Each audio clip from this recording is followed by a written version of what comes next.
Okay, up next, our topic is technology, performance management for mobile assets. Our speaker is Mr. Justin Johnson. He's product line manager, asset health, Wienco International Mining Systems. So please join me in welcoming Mr. Justin Johnson.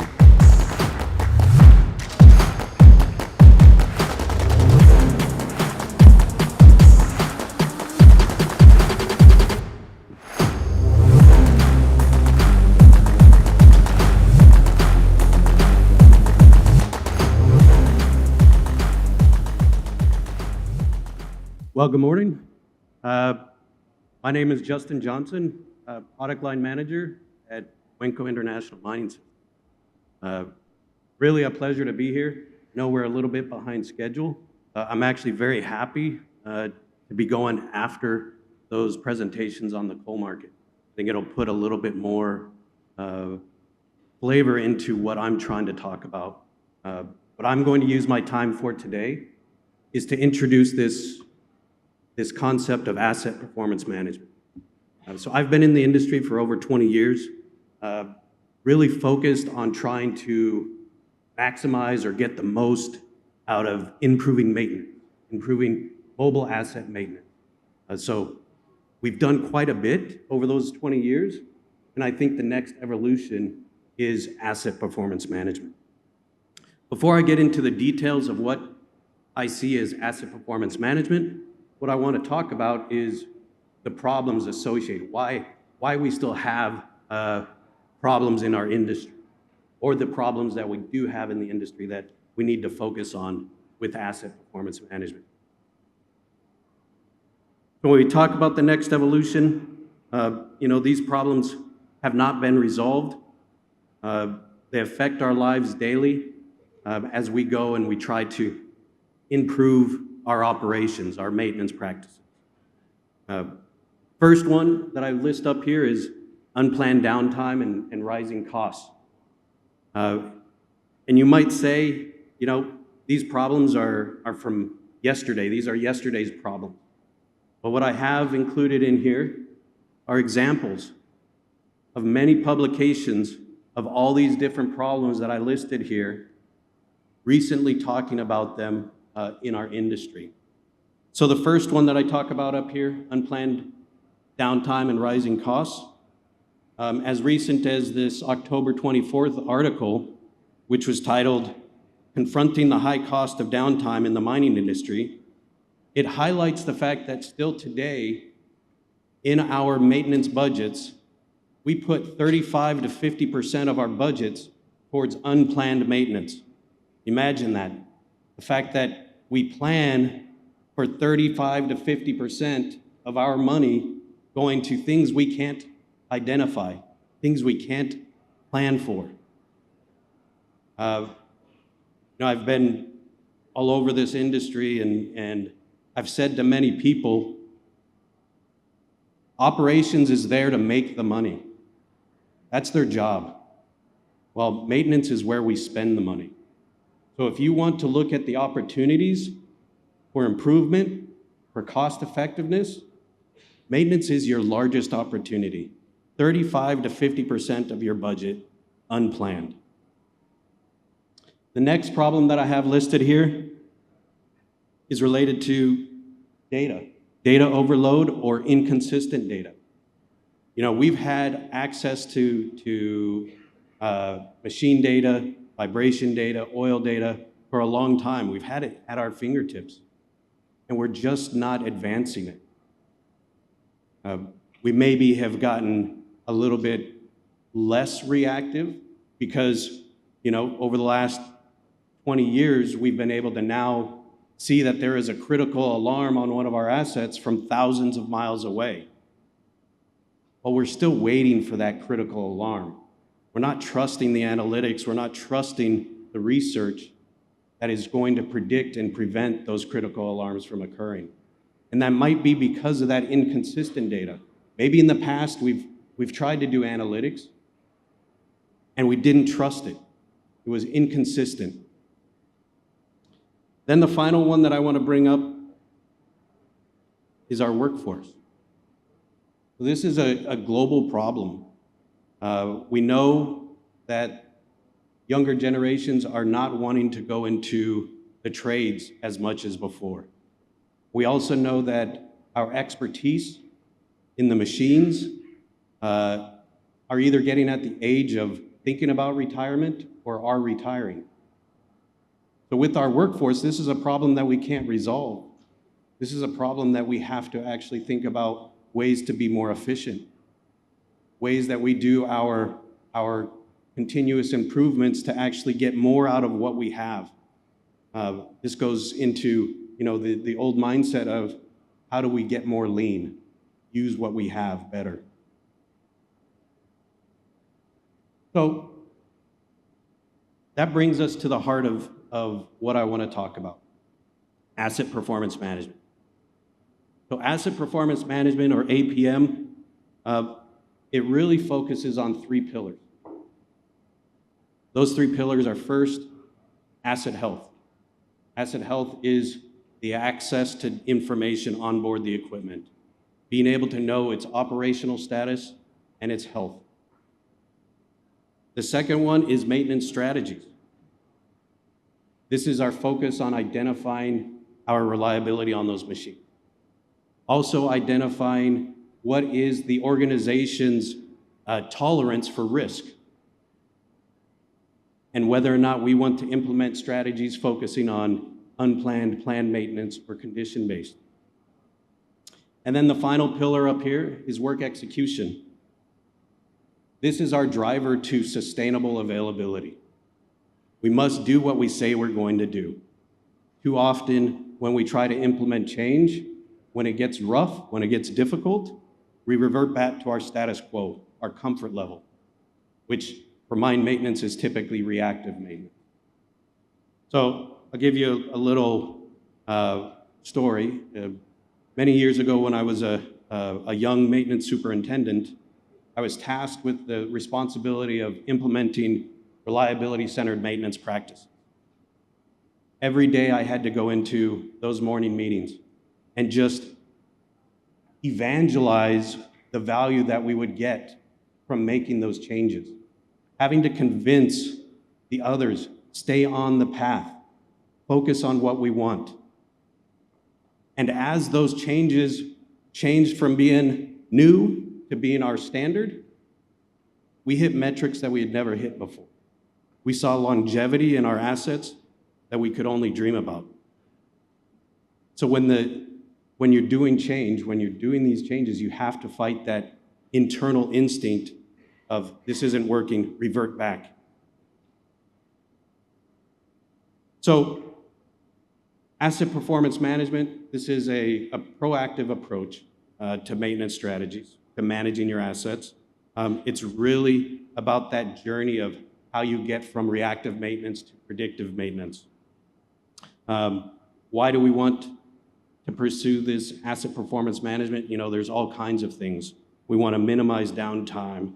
We want to reduce our unplanned outages, reduce our maintenance costs, improve asset reliability and availability, be able to accurately project the life of our components, the life of our assets, increase our return on our investment, our profitability.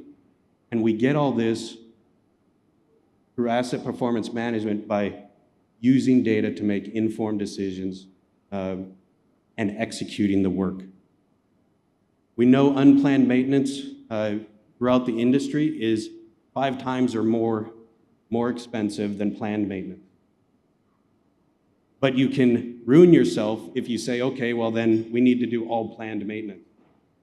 I've got 2 charts up here on this slide. The first one on it's total maintenance cost. It is a general assumption of how maintenance costs are managed or are resulted in the mining industry. The idea here is if you do too much reactive maintenance, you have high maintenance costs. If you go and do too much planned maintenance, you end up with high maintenance costs. So there's a balance, there's an optimal zone that you want to target. The second chart is a Weibull analysis. This is looking at the historical failure rate of a specific component. If you don't know your history, if you don't know what your machines historically have done, you're going to really struggle to make your budget. You're going to really struggle to make your capacity that the operation is expecting from you.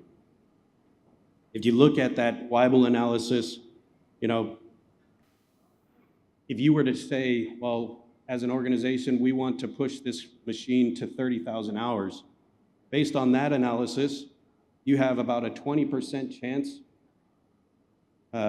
likelihood of meeting that. So maybe instead of pushing towards an hour, you should be pursuing a reliability score. So when we look at our maintenance strategies, which currently our maintenance strategies are highly influenced by the equipment manufacturers, they tell us a specific hour interval to shoot for. With asset performance management, one of the changes that we can look at, one of the changes that we can potentially move forward with is pursuing reliability rather than a specific hour. If you are an organization that does not want to take the risk of 80% chance that you're going to fail, maybe you are targeting 40% reliability, which maybe that means that you're now going to 25,000 hours instead of 30,000 hours based off your historical performance. That's the major change, is using data to understand your risks and make proper decisions for your asset. Maintenance is a production enabler. Without good quality maintenance, we do not produce the tons. And what we saw from the previous presentations, with the cost markets right now, with the price markets on coal, we need to be able to find cost reductions. We need to make ourselves more profitable. So why do I believe APM will give us this next strategic shift? We've seen many companies come into our industry telling us that machine learning is what we need.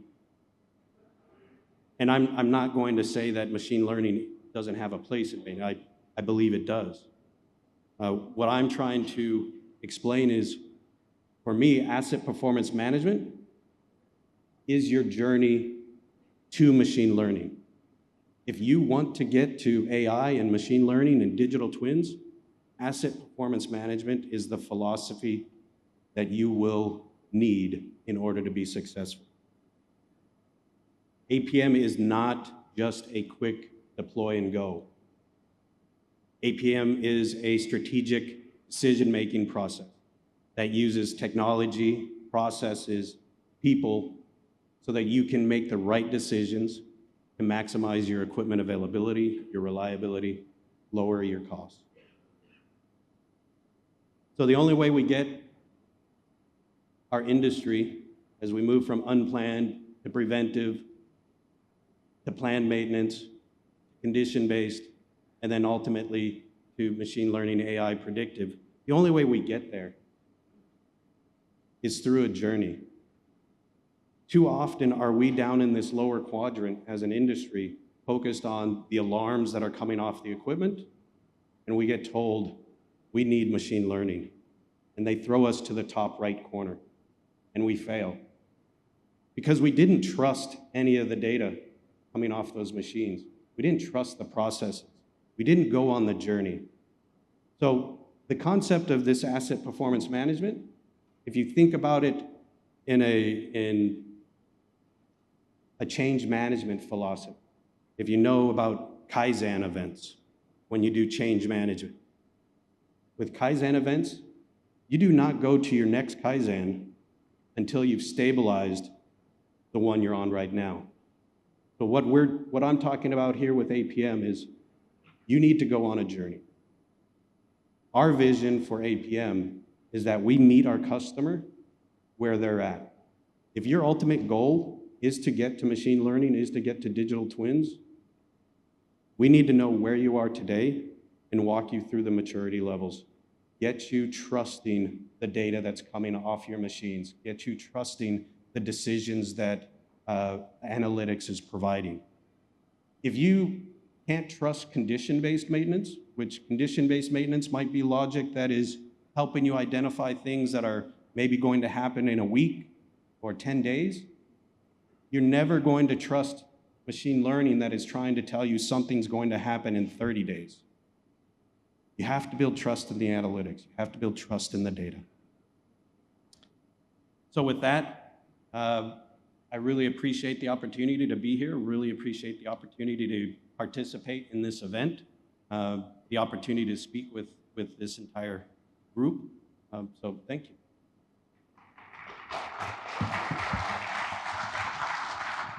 Thanks, Justin. Yeah, it's quite interesting that throughout the last 3 days, there's been a lot of AI, predictive learning, and all of these things. What would be the time frame, to take a company from the middle of the matrix there on your last slide up into predictive? So typically, if you want to get to machine learning, to build the models for your site, you probably need, at the minimum, 3 years of historical data. 3 years of good quality historical data to train the models. So this journey, it's not a quick journey. If you have the historical data and you trust that historical data, you might be able to go and implement condition-based, start building some trust in that logic, and get to AI quicker.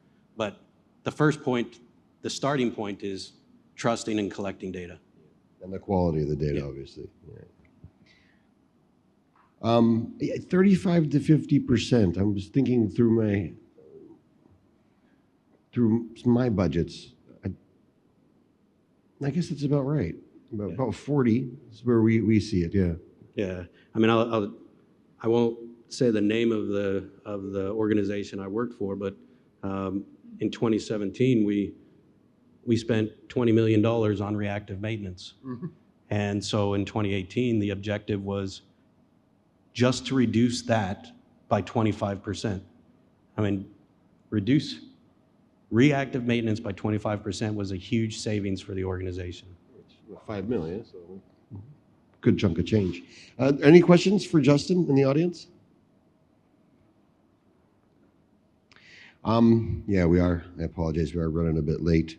But very interesting. I like how we can be implementing technology in the old school coal business. So thanks for your presentation, Justin. Justin, please stay on stage to express our sincere thanks for your time in such an engaging organization. Our Managing Director, Bapak Dimas Abdullah, would like to extend a token of appreciation.